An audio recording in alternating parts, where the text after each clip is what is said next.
para ouvir aquilo que Deus quer falar ao nosso coração. Vai abrindo aí sua Bíblia em 1 Reis, capítulo 3. Nós já mandamos para algumas pessoas, né? Se você quer receber assim aquela introdução do que nós vamos falar no domingo, eu sempre envio na sexta ou no sábado, né? Pela manhã, aos amados. Você pode deixar seu telefone comigo ou com um diácono que eu envio para você, se você não está recebendo, tá? Temos uma história bem conhecida, né, de Salomão.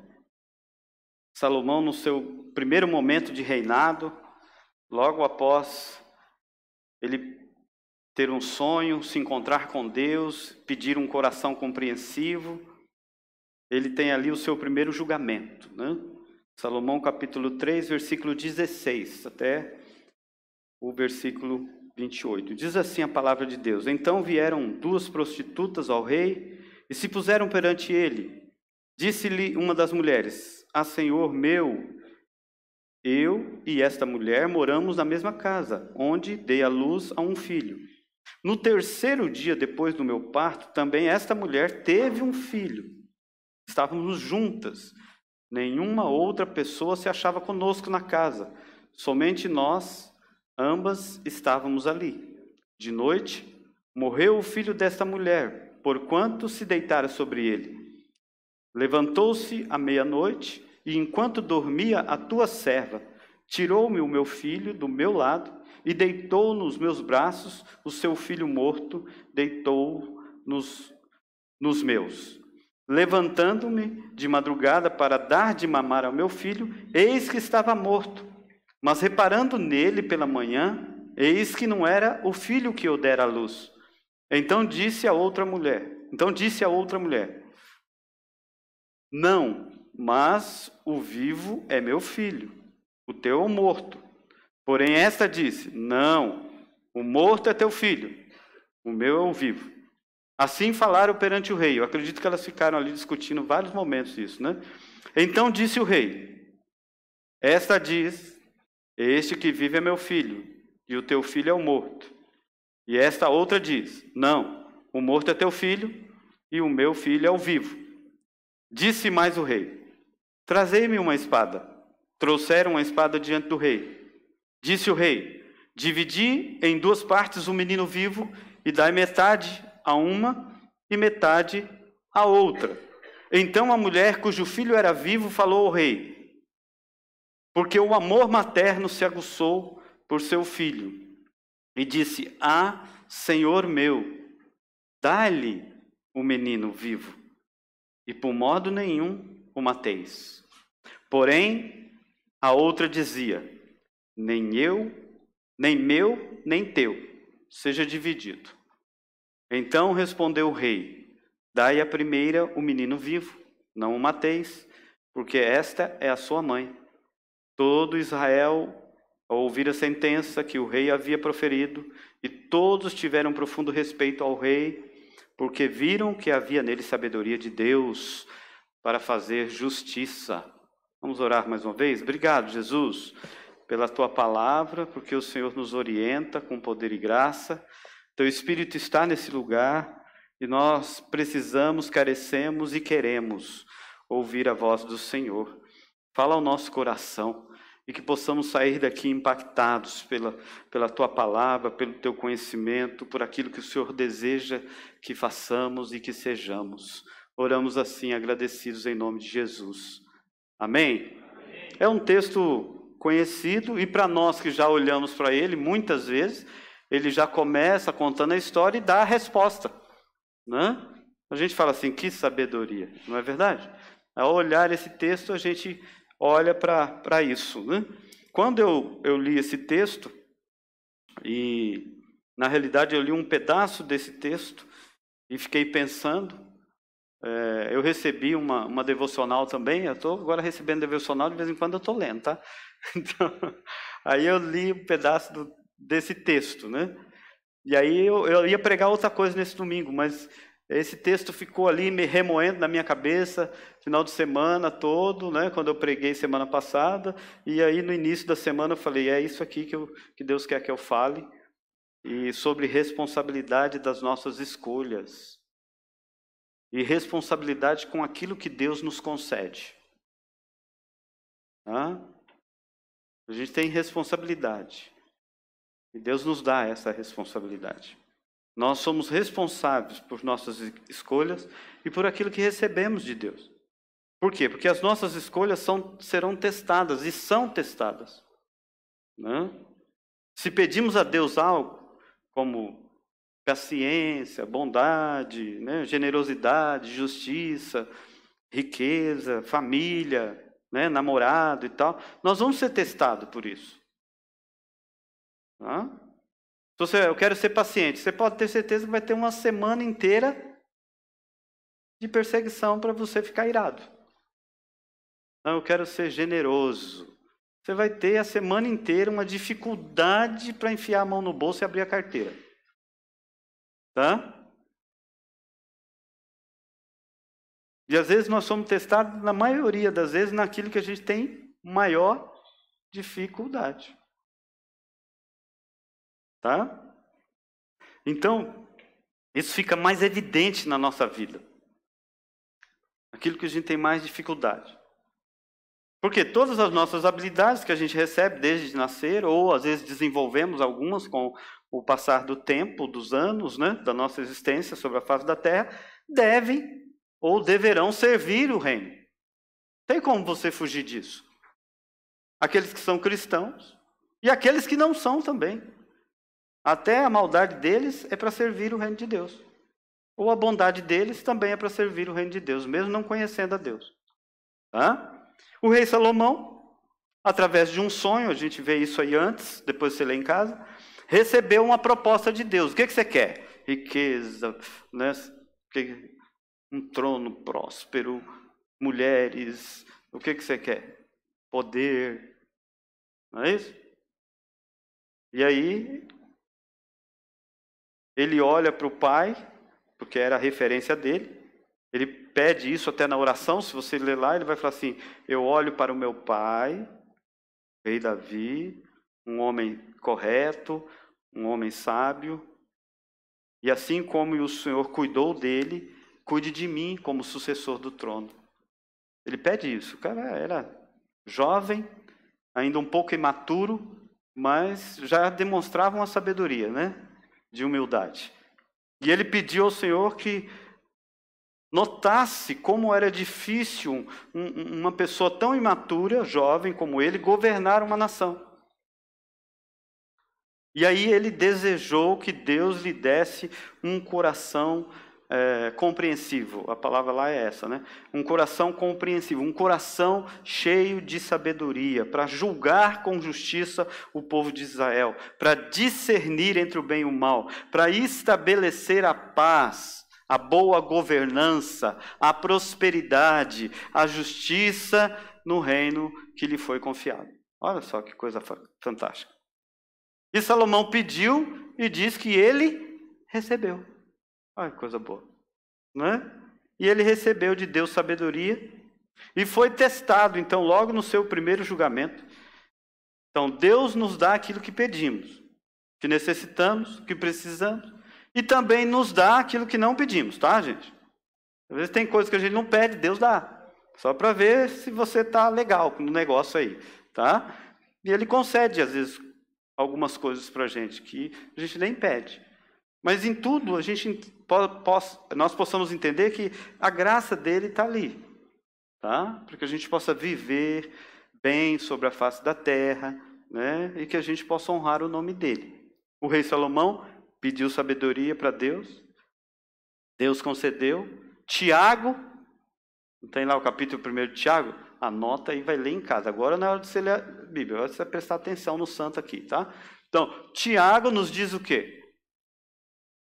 Quem não tem sabedoria, peça a Deus, porque Ele dá deliberado. Pede que Ele vai dar. Se você acha que não está tendo muita sabedoria para discernir algumas coisas, pede para Deus. Ele vai dar. Tá? Pede. Se Ele não responder agora, é porque... Tá? Entendeu? Não é hora de responder, não é hora de você fazer nada, é hora de você ficar bem quietinho. Ok? Então, o que é sabedoria? Vamos tentar definir isso, né, para a gente entrar no texto aqui. Então, sabedoria é o uso correto de todo o conhecimento que nós adquirimos. Entendeu isso? Tá, ele falou assim, mas então eu não adquiri conhecimento nenhum, pouca sabedoria. Ah, mas eu tenho muita experiência. Aí a sua sabedoria está baseada em cima da sua própria experiência. Tá? Quanto mais conhecimento e mais experiência, mais sabedoria. Entenderam? Então, tá, ok. Uma pessoa pode ser culta, mas pode ser tola, não sabe. Tá? Hoje, a gente está vivendo um momento, né, na nossa década aqui, né, falando muito sobre inteligência emocional, tá? Para mim, isso é tudo, só muda o nome, tá? É inteligência mesmo, ok? Mas a gente dá valor à questão da relação, não é isso? Inteligência emocional, para vincular, né, como psicólogo também, vincular essa ideia de aprender a se relacionar. Porque tem muita gente que tem conhecimento, né, e não tem inteligência emocional. Ele não sabe se relacionar com as pessoas, tá? Ele não sabe lidar com gente. Ele não sabe nem lidar com ele mesmo. Aí vincula a questão da inteligência emocional, né? Não consegue lidar com ele nem com as pessoas. Então, sábio é aquele que tem um santo, né? Um caráter santo, que tem profundo discernimento, que é útil nos conselhos. Inteligência é aquele que pontua conhecimento, agrega conhecimento, é expert às vezes num assunto, é uma pessoa bem informada, isso é inteligência. Uma pessoa que tem um útil e necessário conhecimento, porque ele usa isso. Isso é inteligência. Você conhece o sábio e você sabe quem é inteligente. Tá? Jesus Cristo falou que a gente conhece o sábio pela mansidão. Está lá em Mateus 11, 29. Você lê em casa, anota. Tá? Então, você conhece o sábio, Jesus falou, você conhece o sábio pela mansidão. Então, uma das coisas que acho que determina a sabedoria é mansidão. Cara que não é precipitado, não age impulsivamente, não fala precipitadamente, aí vai, tá? Pensa aí, tá? Não vou falar sobre isso, vou falar sobre as duas mulheres e o rei aqui. Quando, então, estamos sendo provados, nós precisamos o quê? De sabedoria. Quando a gente é testado, o que você precisa? De sabedoria. Tá? Porque inteligência às vezes não vai te ajudar muito. Às vezes você vai até levantar os fatos, os dados, como ocorreu e tal, mas não vai saber agir, não vai saber resolver, não vai saber se relacionar, então precisa de sabedoria. E não desperdiçarmos as oportunidades. Quando a gente é testado ou provado, a gente não pode desperdiçar aquela oportunidade de crescer, de amadurecer. Tá?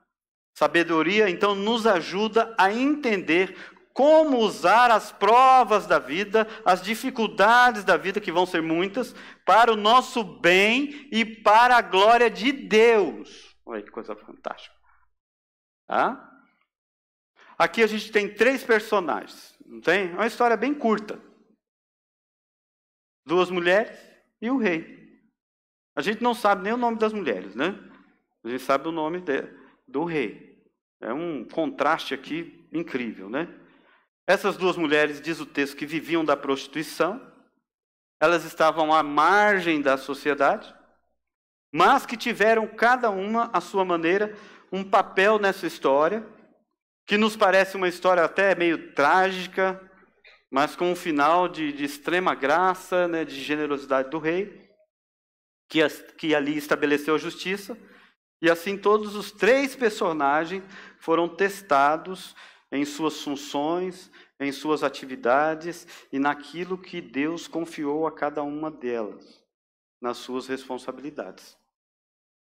Essas 2 mulheres foram-lhe concedidos um privilégio, que é ser mãe. Vendo? Acho que Deus estava incomodando a gente para escrever sobre isso por causa do Dia da Mulher Presbiteriana, né? Então, hoje está comemorando aqui. E aí, para entendermos isso, né? Falar da mulher. Ser mãe não tem manual, né? Alguma mãe já escreveu assim um manual? Manual para ser mãe. Não existe isso, não é verdade? Não existe manual de instrução para criar filho. Tem um monte de dica, você vai ler, mas quando seu filho está doente, alguém vai lá olhar o manual? Espera aí, deixa eu ver, artigo 3º, né? Menino com febre de 38 graus. Deixa eu ver como é que eu vou fazer. Já viu? Você não faz isso, tá? Você aprende na caminhada, no partilhar das dores e das alegrias, nas conquistas, nos sufocos, né? Nas quedas, enfim. É uma pluralidade de coisas que acontece. A gente não tem que seguir modelos, ele não tem caixinha fechada, não tem padrão fixo. Apesar que a mídia, né, vai falando de exemplos, né? A cultura vai mostrando para a gente também, tá? Qual que é nosso parâmetro de mãe, de pai, ou de família, ou de sabedoria? O nosso parâmetro como cristão é a palavra de Deus. Tá? A palavra de Deus não é manual. Tá bom? Porque manual você lê e joga fora. Depois que você aprendeu, o que você faz com o manual? Você usa depois? Todo dia você fica olhando o manual? Depois você aprendeu? Não, a palavra de Deus não é um manual de instrução. Tá? Então entenda isso. Para nós, o parâmetro de família é a palavra de Deus. Ela é nossa orientação. Ela é a luz que nos guia em todo o processo de aprendizado da vida. Para sermos reconhecidos como cristãos, como cidadãos dos céus, que estão ainda vivendo aqui na face da terra. Nós estamos por aqui, por enquanto. Será que se nós formos testados em nossas funções, em nossas habilidades, aquilo que você recebeu de Deus, qual o resultado? Pensa um pouquinho aí. Deus te concedeu muita coisa. Família, emprego, estudo, não é isso? Servir a igreja, servir a comunidade, ter filhos, ser mãe, ser pai, tio, sobrinha, sobrinho, e aí vai. Tá? Netos, né? Avós, tal. Então, pensa um pouquinho. Isso tudo está sendo testado na sua vida. Essas habilidades, essas coisas que Deus te confiou. Quais são os resultados? São favoráveis? Você exerceu escolhas e decisões com responsabilidade? As suas ações demonstram frutos virtuosos da graça de Deus? Quando você vai falar com seus filhos? Quando você vai corrigi-los? Porque é na hora da confusão, da bagunça que a gente é testado. Porque na hora que está tudo bonitinho, né? É só love. Tá bom? Na hora da confusão é que você é testado. Você está exercendo com virtuosidade isso que foi confiado em suas mãos? Então, a gente quer dividir aqui em dois textos, 2 momentos para a gente falar. Um do rei e um das mulheres, tá? O nosso tema é esse. Vocês já pegaram o nosso tema aí? Quem lembra? Somos responsáveis por nossas escolhas e por aquilo que recebemos de Deus. Essa é essa introdução. A segunda coisa aqui, então, a maternidade como responsabilidade divina. Vamos falar isso? Parece que o texto que trata aqui dessa disputa entre essas duas mulheres é quase uma aplicação ou verificação de que o rei Salomão, agora colocado e sentado no trono, ele tem a opção ou a oportunidade de exercer sua sabedoria, não é isso? Olhando assim por cima, parece que é isso. Se a gente lê friamente, a gente fala assim, chegou esse caso lá, o rei, com toda a pompa dele, exerceu a justiça. Que maravilha! Mas se a gente mergulhar um pouquinho mais no texto, a gente vai observar que a sabedoria não está só no rei. Vai além disso. Tá? A história tem o objetivo, parece-nos, de exaltar a figura de Salomão. Por isso, quando a gente lê o texto, a gente já descarta essas mulheres e aquela que vai sair feliz com o neném no colo, né? Jogando para cima. Entendeu? Ninguém nunca pensa naquela que vai lá chorar as mágoas no filho que ela matou, dormiu em cima. Alguém pensa nisso? Não. Acho que você nunca leu esse texto pensando nisso. Nem eu. Agora que eu fui conduzido a isso. A pensar, a refletir sobre essas duas mães. Tá? Por isso, essas duas personagens aqui, mulheres, elas aparecem até sem nome, né? Para a gente nem guardar. Não, eu estou brincando. Mas é porque não chama a atenção. É uma mãe. O anonimato dessas duas mulheres tem a intenção mesmo de colocar em evidência o rei. E realmente isso a gente já sabe. Glorificando a sabedoria do rei. Ele é o centro da cena, né? Elas são apresentadas até como prostitutas, tá? Depois eu fui procurar no hebraico, né, qual que era o significado. Então, há 3 significados para prostitutas. Essa aqui viviam mesmo da prostituição, tá? Então, mulheres que viviam à margem da sociedade. O que a gente às vezes não sabe é o porquê elas estavam vivendo assim. Qual o motivo que as levou a viver da prostituição? O texto não relata, tá? Mas a gente pode tirar do próprio texto algumas coisas que nos ajudam a entender a situação dessas mulheres. Apesar de toda a situação que nós temos hoje ao olhar para prostituta, né? Ou garota de programa, ou seja lá qual o nome que você vai dar, tá bom? Naquele período também era assim, tá? Naquele período também era assim. Tinha um certo preconceito. O que eu observei aqui é que, apesar disso tudo, Deus agraciou essas mulheres. Deus foi gracioso com elas. E deu a elas a graça da gestação, da maternidade. De alguma forma, a gente não sabe como, elas tiveram acesso ao rei. Porque o rei não saía julgando esse tipo de coisa. Não é isso? O rei ia perder tempo para julgar 2 casinhos de problema lá, de casa lá. Ainda mais de quem vivia à margem da sociedade. Então, meus amados, prestemos mais atenção naquilo que a gente lê na Bíblia. Há muito mais coisa nessa história do que apenas a sabedoria do rei Salomão. Entende isso? Então, quando a gente olha para cá, a gente observa algumas coisas. Talvez os juízes já teriam tentado resolver essa situação, porque havia juízes em Israel, e não conseguiram chegar a um veredito. Assim ficaram sabendo de Salomão, que estava falando sobre a sabedoria de Deus, e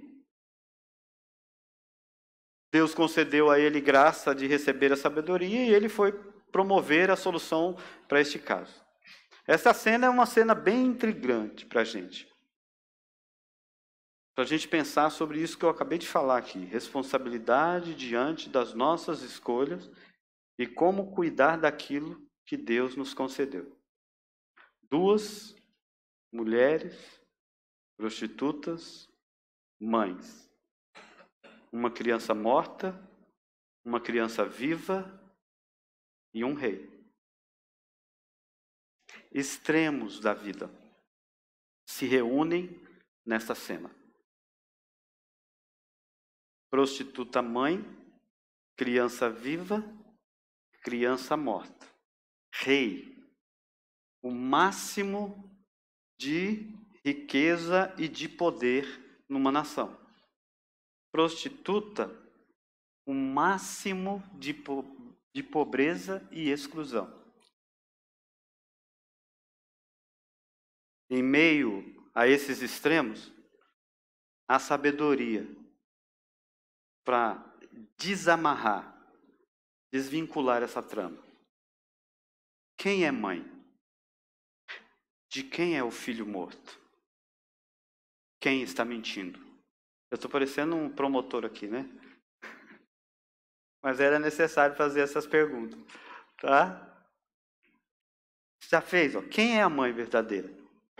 Não tem mãe verdadeira. Por quê? As duas são mães. Agora, de quem é o filho morto? Aí essa é a pergunta. Você já fez essa pergunta quando leu esse texto? Ou assim, quem é que está mentindo? Essa dá para fazer porque fica bem claro, né? Eu sempre disse nesta comunidade aqui, vou repetir hoje. Deus não tem compromisso com as nossas irresponsabilidades. Deus não se compromete com as nossas loucuras. Deus pode até permitir algumas coisas, porque a gente crê como bom presbiteriano, né, na vontade permissiva de Deus. Não é isso? Não cremos nisso? Então, Ele nos concede coisas através dessa vontade permissiva. Agora, tem decisões que irão nos comprometer e comprometer a nossa vida cristã. E Ele, às vezes, nos permite tomar esse tipo de decisão. Ele não nos abandona, não estou falando aqui. Mas Ele não nos livra das consequências. Ele não nos livra da consequência. Uma coisa é certa. Entenda isso. Ele sempre estará conosco. Tá? Mas em muitas dessas escolhas que nós fazemos, não reflete a glória de Deus. Não reflete. É apenas interesse próprio nosso mesmo. E aí nós nos tornamos irresponsáveis.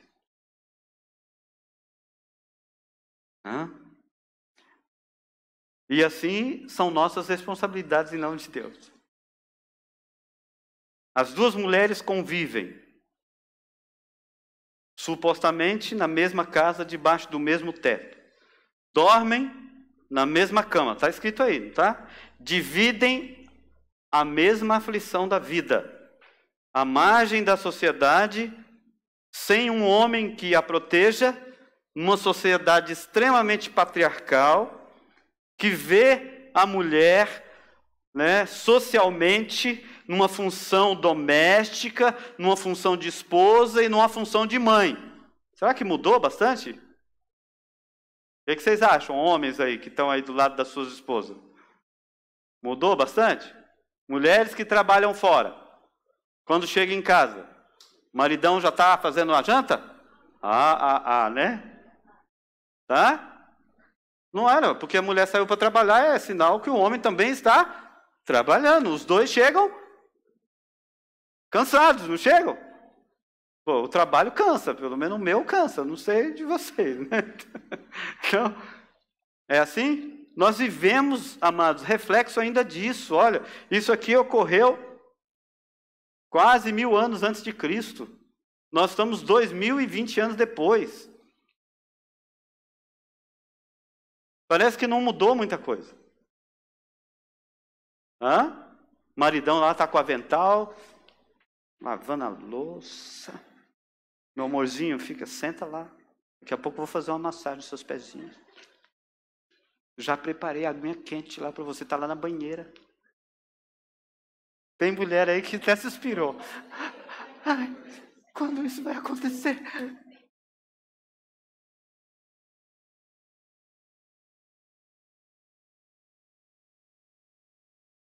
É assim, vou descer. Menos. Fica pondo essas coisas na cabeça da mulherada, não. Oh, Jesus, toma conta da gente. Toma conta do coração desse homem, Jesus. Então, amados,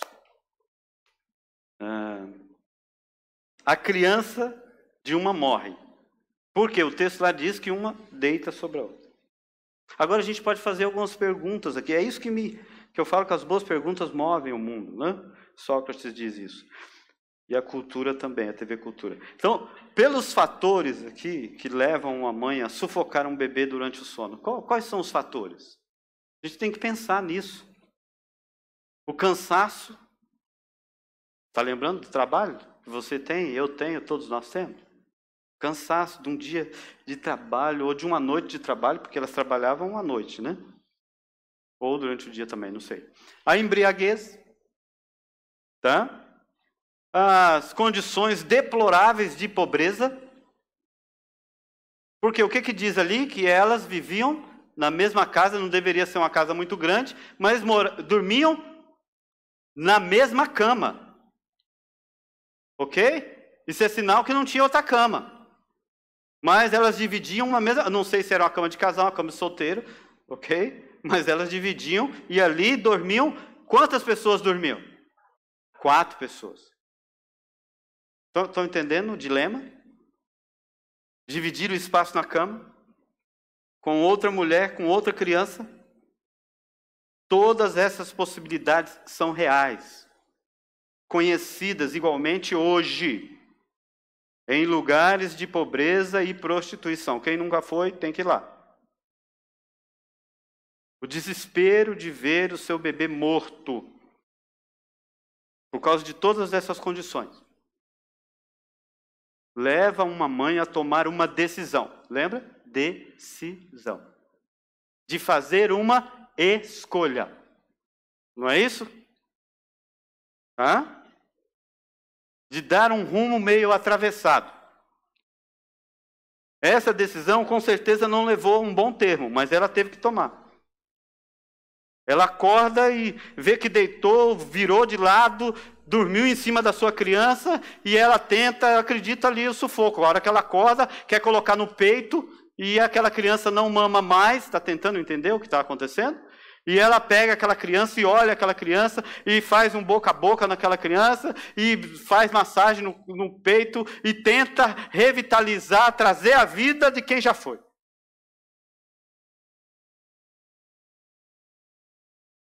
Tenta fazer isso tudo. E no meio daquele desespero, ela vai tomar uma decisão. Ela olha para aquela amiga que também teve uma criança e ela resolve, ela pensa, ela vai maquinando alguma coisa e troca aquela criança. Coloca o seu filho que tinha morrido no lugar daquele que estava vivo. É uma cena extremamente lamentável. É uma decisão movida mesmo pelo desespero, o desespero da perda. Quem já perdeu um filho aqui sabe o que eu estou falando. Tá? Você que não perdeu nem um parente, nem o cachorrinho de casa ainda, você nem tem ideia. Mas quem já perdeu um filho, um ente querido, uma pessoa muito próxima, sabe do que eu estou dizendo. Nessa hora, você faz loucuras. Entende isso? Então, resgatar essa atitude maternal é uma forma de contrapor a interpretação que geralmente coloca uma mãe dedicada contra outra mentirosa. Porque é mais ou menos assim que a gente faz, né? Essa está falando a verdade, essa está falando mentira.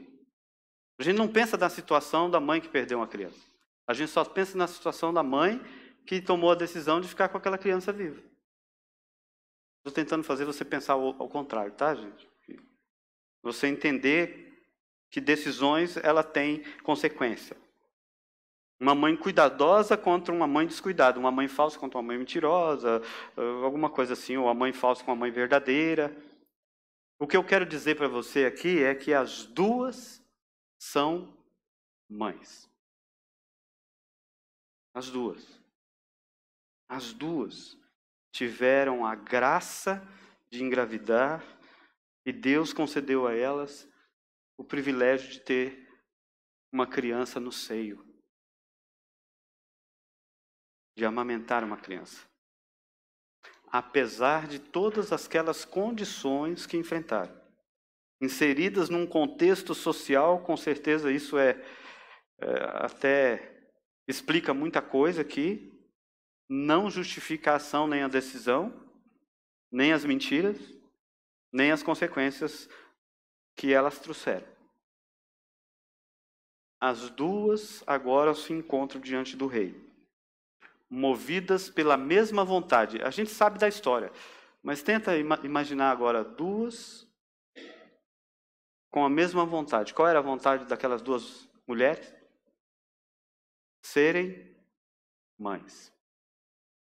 Cuidar da criança que estava viva.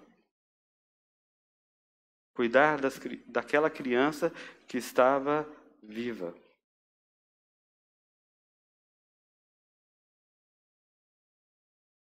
As duas queriam aquela criança. Por isso Salomão pediu a Deus sabedoria. Por isso que Salomão pediu a Deus, no versículo 9, você vai ler depois quando você chegar em casa, ele fala assim: Deus, me dá um coração compreensivo. Me dá um coração compreensivo. Coisa que a gente não tem muito hoje. Coração compreensivo. Nós perdemos em algum lugar. Por quê? Porque a verdadeira sabedoria e a verdadeira justiça, ela se estabelece para além dos fatos e das informações. Ficou claro aqui o que eu disse? Que se eu vou olhar o fato, eu vou falar que uma matou e a outra deixou a criança. A outra substituiu. Salomão exerceu para além disso. É isso que a gente vai ver aqui, fechando a ideia. A verdadeira sabedoria, amado, está sobre aquele que reconhece as suas limitações. A verdadeira sabedoria está sobre aquele que reconhece que é pecador. A verdadeira sabedoria está sobre aquele que entende que necessita de um Salvador. É aquele que enxerga Jesus, porque Jesus entende as mazelas do nosso coração. Porque Jesus entende as nossas necessidades. E Jesus estava olhando para essas duas mulheres. E para o rei também. Estava olhando para as duas. E para o rei. Por isso, a segunda coisa é um rei que recebeu de Deus sabedoria para exercer justiça. Vamos falar isso? Um rei.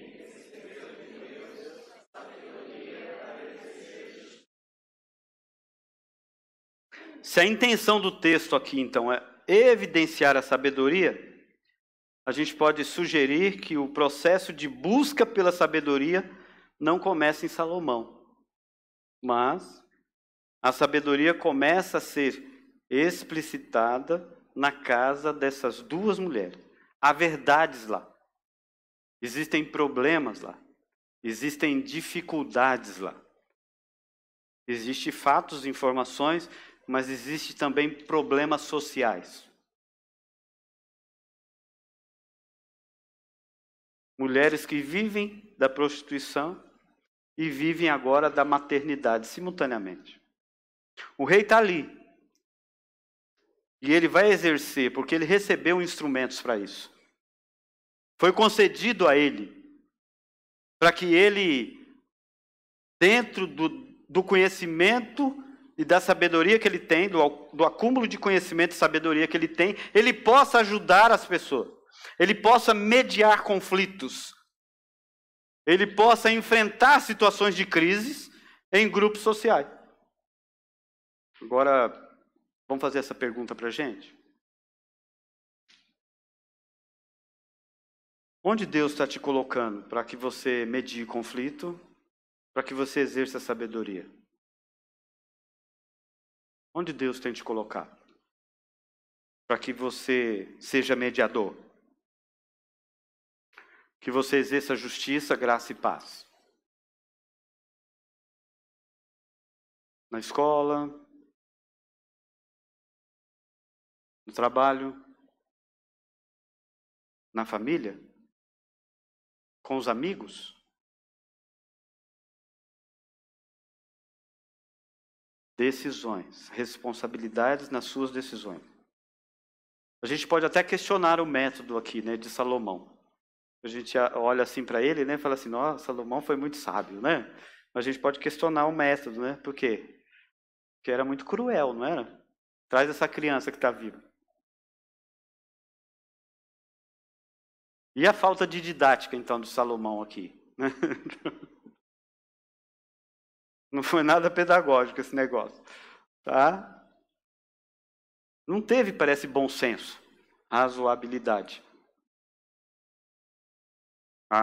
Tomar a outra criança, a única viva, e colocar ela num lugar de provocação. O rei toma justamente o que de mais sagrado era para aquelas duas mulheres, porque as duas queriam, e o que mais dói no coração delas, e o que vai atingi-las, uma criança que ainda mama, indefesa, carente, e pede uma espada. Mas é algo fantástico isso, amados. Eu acho, né? Aquilo que parece ser mais caro, mais dolorido, é o que arranca de nós a mais pura verdade e a mais pura sinceridade. Aquilo que mais nos confronta é aquilo que vai tirar de nós o melhor.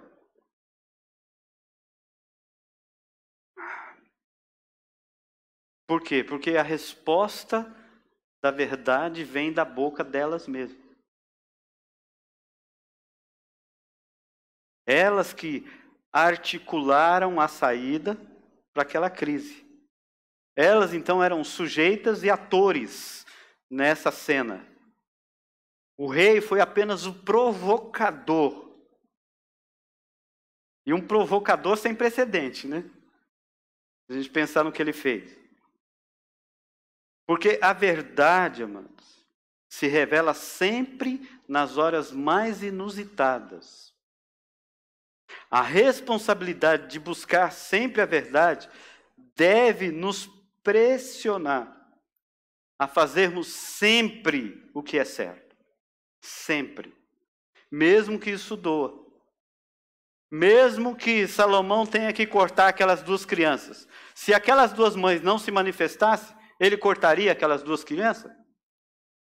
Vamos lá, gente. Pensa aí comigo. Não precisa me responder, só pensa. Só pensa comigo.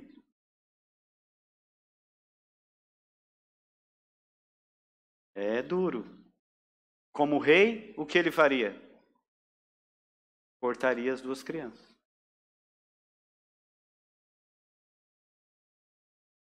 A posição dele tinha que cumprir aquilo que ele disse.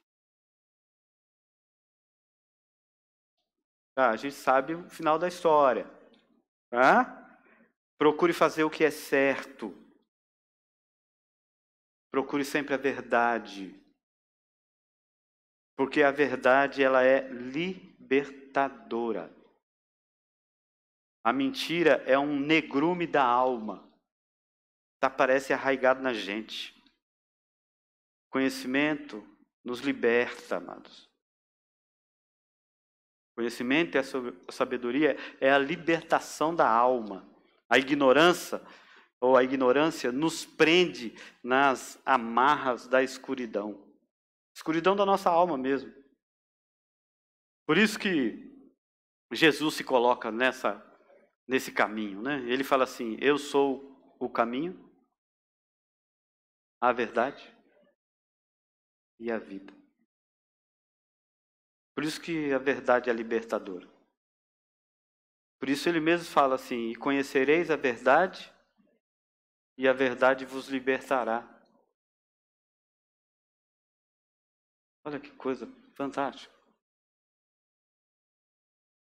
É fantástico isso. Conhecer a Cristo é libertador, transformador. Nos conduz à luz, nos tira da escuridão. Outros pensamentos, às vezes, nos tomam aqui, né? Quando a gente pode analisar, julgar as atitudes desses 3 personagens. A gente pode fazer isso. Indagar a atitude de Salomão como rei, essas 2 mulheres. A gente faz isso. Na maioria das vezes, olhando para essas mulheres que cada um tomou uma decisão, nós estamos agindo como a mulher que dormiu em cima da criança. Na maioria das vezes nós queremos ter aquilo que não é nosso.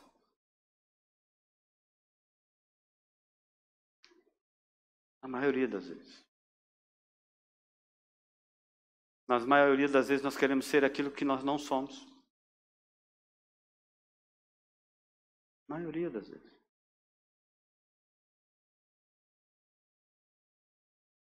Na maioria das vezes nós queremos tomar a justiça em nossas mãos, corta no meio.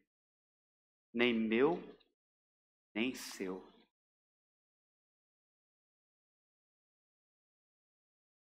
Eu me vejo aqui.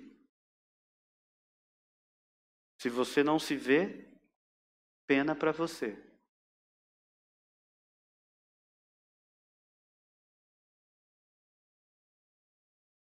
Na maioria das vezes. A maioria das nossas decisões do dia a dia, elas revelam o nosso caráter. Que ele é corrompido. Revela quem somos, revelam as nossas intenções, sejam elas boas ou más. Mas pense bem, se aquilo que recebemos de Deus estiver sendo usado com sabedoria, nós temos uma certeza: Deus dará o bom tempo. É Deus que faz isso. Deus dará. Deus nos conduzirá em triunfo, mesmo que tudo esteja ao nosso lado bagunçado. Mesmo que pessoas estejam te julgando, te perseguindo, Deus irá fazer. Porque é Deus quem nos honra quando fazemos aquilo que é correto. Coração limpos, mãos limpas, decisões sábias, mentes voltadas para Deus, atitudes virtuosas que engrandecem o reino de Deus. É isso que Ele espera de nós. Mas ainda não respondi, né? Para fechar, é só uma pergunta. Quem é a mãe do filho vivo, afinal? Vamos fazer teste de DNA. Ficaria fácil, né? Se estivesse lá, naquela época. Mas não tinha. Como resolver essa solução? A resposta parece lógica para a gente, né? É lógico, é a mãe biológica. Mas a gente não sabe quem é. Mas o rei procurou uma solução sábia e rápida, né?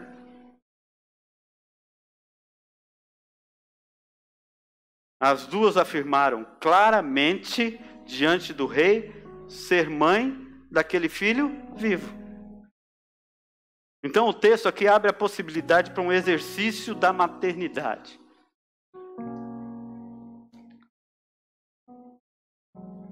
Mãe é aquela que preserva a vida. Mulheres, olha que coisa fantástica. Como que Salomão decidiu isso? Entendendo que mãe não é aquela que põe filho no mundo, que vai além disso. Mãe é aquela que preserva a vida. Nossa, eu encontrei tantas mães nessa caminhada da minha vida. Mulheres que Deus colocou na história da minha vida para me preservar, para cuidar de mim.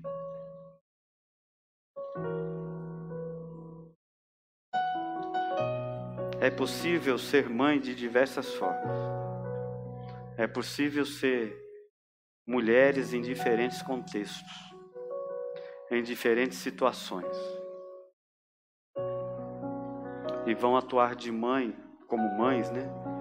de forma e de jeitos diferentes. Não há um modelo padrão aqui idealizado de ser mãe, nem de ser mulher.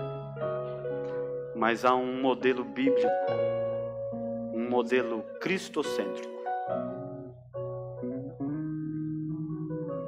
Uma graça sendo derramada sobre todas as mulheres e cada um de nós. Sobre nossas escolhas, sobre nossas atitudes que devem engrandecer o nome de Deus. Salomão ali naquele momento dá a criança a essa mulher que demonstrou o maior respeito pela vida. Podemos supor que ela também seja a mais capaz de cuidar dessa criança, porque ela tinha respeito por aquela criança. E aí isso parece endossar o conceito de maternidade, né, como uma instituição social mais do que biológica, tá, gente? E aí que está a sabedoria de Salomão. Ele não estava ali para cortar aquela criança em duas partes. Ele estava ali, ele foi posto ali por Deus para preservar a vida. Eis a sabedoria divina. A sabedoria divina, ela nos tira da morte e nos dá vida. Gente, como é simples isso. E como é tão complexo.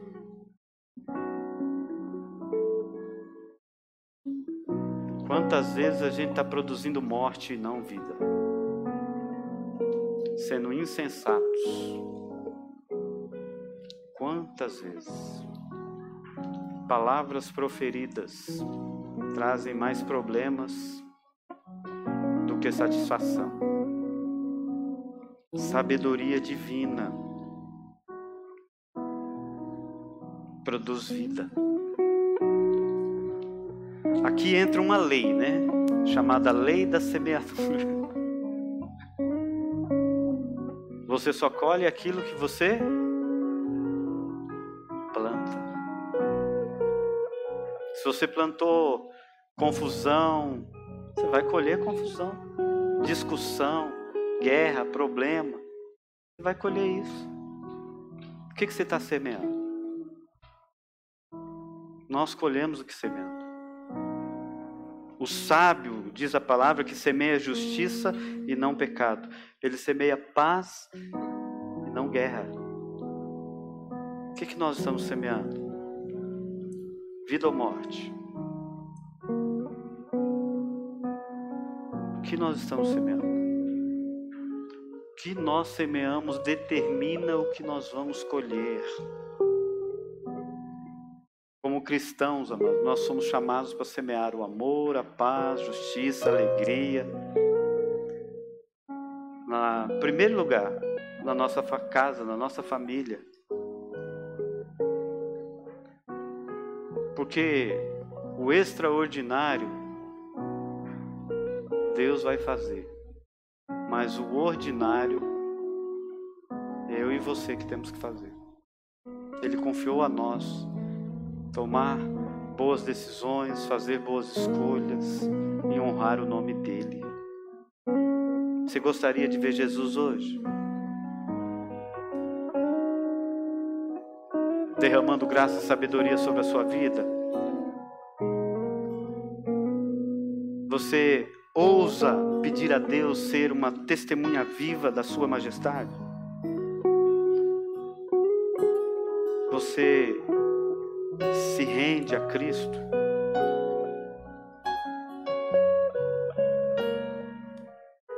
Ele quer, amados, que a sua vida revele a grandeza de Deus que está em você, o poder de Deus que é o Espírito Santo. Ele quer isso. Que as suas escolhas e suas decisões revelem a glória de Deus. Redescubra a admiração por todas as coisas que foram criadas, dos milagres de cada instante. olhe, redescubra a beleza da vida. O amor por quem está aí do seu lado, por esse irmão, ou pela sua esposa, ou pelo seu amigo. Tem gente aí do seu lado? Tem? Redescubra a felicidade de viver junto ao lado de alguém. Redescubra. Ame. Redescubra a alegria de viver em comunidade, de viver em igreja, de servir a Deus nos projetos, nos departamentos que existem. Redobre seu ânimo para trabalhar servindo ao Senhor. Que lá no seu trabalho eles reconheçam a imagem de Cristo através das suas atitudes. Que na escola que você estuda, todos saibam que você é cristão, temente a Deus. Redescubra esse frescor. O convite para você hoje é: se lance aos pés do Mestre. Se lance aos pés da cruz, para que Ele transforme o seu ser, para que Ele te use com poder e graça. Amém. É ali o nosso lugar. A pergunta antes de você sair, como eu disse que gosto de fazer pergunta, é a pergunta que Deus fez a Isaías. Quem lembra da pergunta que Deus fez a Isaías? A quem enviarei? Qual foi a resposta?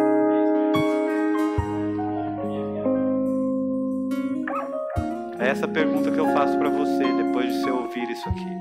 De fazer boas escolhas, tomar boas decisões, que engrandeçam o nome do Senhor. Porque aqui dentro é muito fácil. É no seu dia a dia. A pergunta é essa, de Deus para você aqui hoje: a quem enviarei? Eu respondo por mim, você tem que responder por você. Eis-me aqui, Senhor, envia-me a mim. Senhor, obrigado, que nós possamos entender o chamado do Senhor para nós.